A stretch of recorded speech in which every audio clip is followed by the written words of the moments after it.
इस प्रेस वार्ता में आप सबका स्वागत है।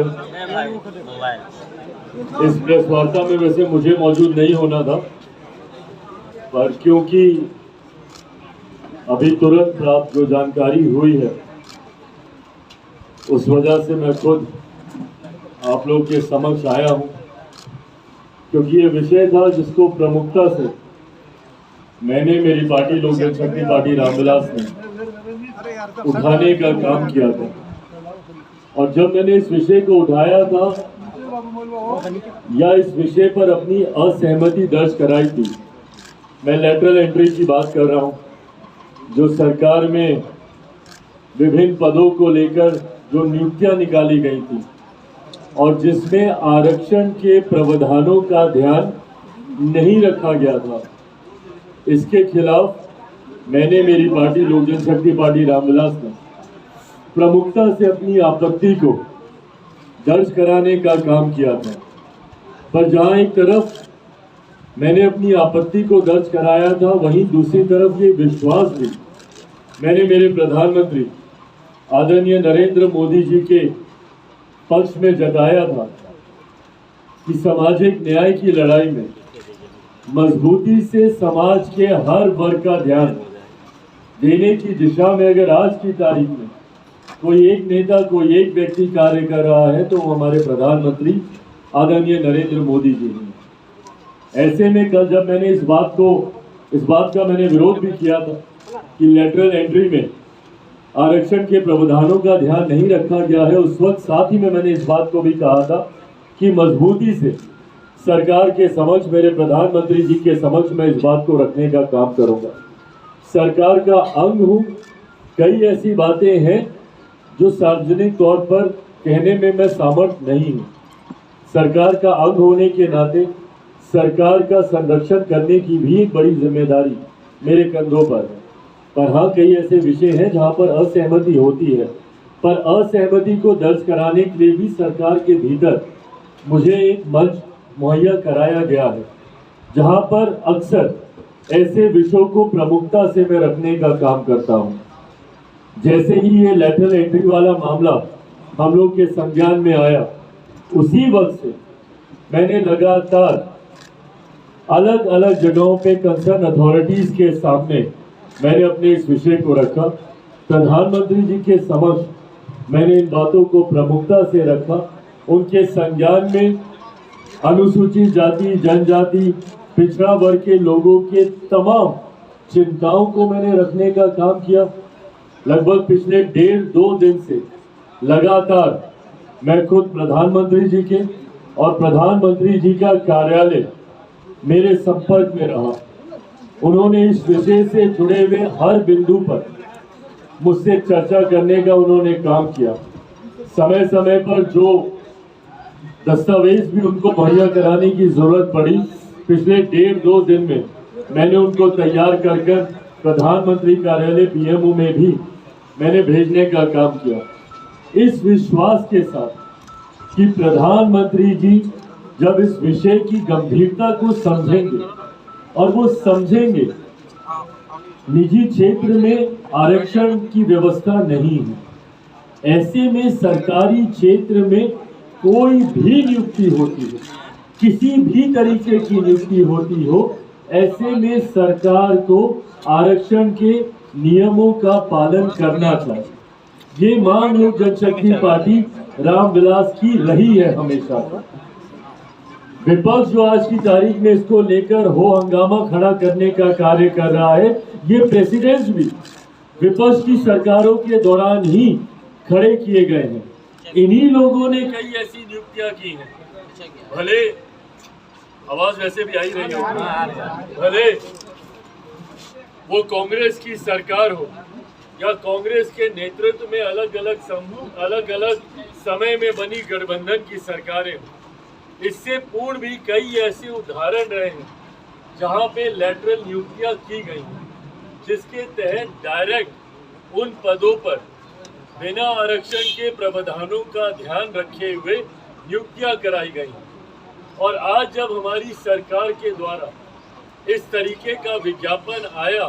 तो विपक्ष ने एक ऐसा माहौल बनाने का प्रयास किया जैसे इतिहास में पहली बार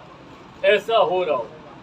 पहले हुआ इसलिए ये हो रहा है, सही है, मैं इसका भी पक्षधर नहीं हूँ, इसीलिए मैंने इसके खिलाफ भी अपनी बातों को रखा। पर जो विपक्ष एकदम हमदर्द बनने का प्रयास कर रहा था, अनुसूचित जाति जनजाति पिछड़ा वर्ग से आने वाले लोगों का हिमायती बनने, समय समय पर अपने समय पर डायरेक्ट ये भर्तियां करने का कार्य किया। पूर्व प्रधानमंत्री डॉक्टर मनमोहन सिंह जी उसका उदाहरण है, मोंटेक सिंह आलूवालिया जी उसका उदाहरण है, कई ऐसे नाम हैं जो इसके उदाहरण रहे हैं। पर बहरहाल हम लोगों ने इस बात की आपत्ति दर्ज कराई कि अगर इतिहास में हुआ है इसीलिए हमारी सरकार भी इसको इसी तरीके से लागू कर दे, ये उचित नहीं है। और कहीं ना कहीं एक गलत परसेप्शन सरकार का ऐसी नियुक्तियों के बाद समाज के बीच जाएगा। मुझे खुशी है और ये मेरे विश्वास को पुनः बल देता है कि मेरे प्रधानमंत्री आदरणीय नरेंद्र मोदी जी ने समाज के एक बड़े वर्ग अनुसूचित जाति जनजाति पिछड़ा वर्ग से आने वाले लोगों की चिंताओं को समझा और आज एक आदेश के तहत ये जो विज्ञापन निकला था इसको रद्द किया जाता है। मैं, मेरी पार्टी लोक जनशक्ति पार्टी रामविलास, मेरे प्रधानमंत्री आदरणीय नरेंद्र मोदी जी का धन्यवाद देती हूँ और मैं समाज की तरफ से अनुसूचित जाति जनजाति पिछड़ा वर्ग से आने वाले लोगों की तरफ से भी मेरे प्रधानमंत्री आदरणीय नरेंद्र मोदी जी का मैं धन्यवाद करता हूँ कि उन्होंने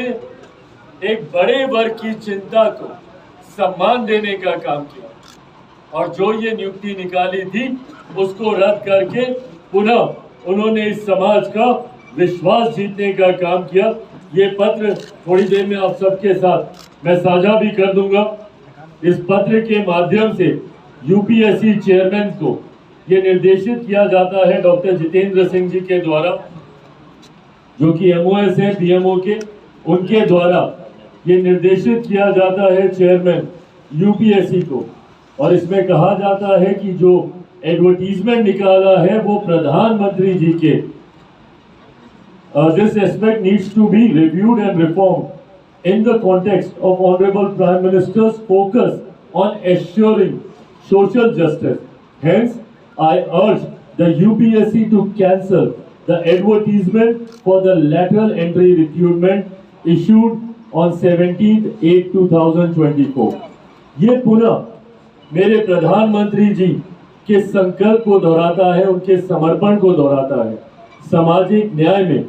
जब मैं उनके ऊपर विश्वास कर आगे बढ़ने का काम करता हूं, उन्होंने इस विश्वास को पुनः दोहराने का काम किया, इसको मजबूती से स्थापित करने का काम किया और सरकार ने इस एडवर्टीजमेंट को, इस नियुक्ति को विड्रॉ कर इसको रद्द कर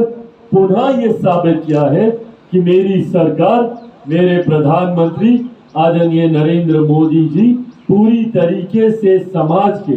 गरीब वंचित शोषित वर्ग के लिए पूरी तरीके से समर्पित है। और अगर कहीं कोई इस तरीके का फैसला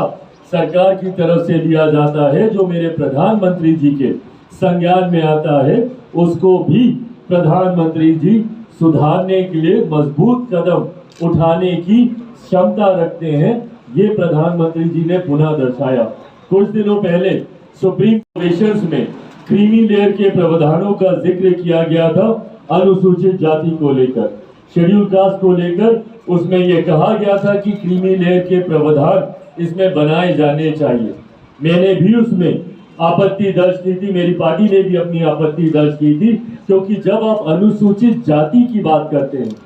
ये वो जातियां हैं जिनको भारत के संविधान में शेड्यूल किया गया है शेड्यूल कास्ट के तौर पर, जिनका आधार छुआछूत रहा है। अनुसूचित जाति वर्ग से आने वाले लोगों का आधार कभी भी शैक्षणिक नहीं रहा, आर्थिक नहीं रहा, वो सिर्फ और सिर्फ छुआछूत रहा है। ये वो जातियां हैं जिनको समय समय पर गांव से बाहर रखा जाता था, देखना पाप माना जाता था, छूना पाप माना जाता था। ये वो जातियां हैं जो छुआछूत का शिकार रही। ऐसे में इन जातियों में क्रीमी लेयर के प्रावधानों की संभावना ही नहीं है, क्योंकि आज की तारीख में भी उदाहरण हम लोग के सामने है कि एक दलित युवक को घोड़ी पे चढ़ने से रोका जाता है, एक दलित परिवार को मंदिर में प्रवेश करने से रोका जाता है, और तो और हद तो तब हो जाती है जब हाल फिलहाल के दिनों में ही एक आईपीएस ऑफिसर सुरक्षा मांगता है अपनी बारात निकालने के लिए। तो आप कैसे इसमें क्रीमी लेयर बना सकते हैं? एक पूर्व मुख्यमंत्री रहते हुए जब मंदिर दर्शन के लिए जाते हैं तो उनके निकलने के बाद मंदिर को गंगा जल से धुलाया जाता है। आज की तारीख में भी ये भेदभाव के उदाहरण देखने को मिलते हैं।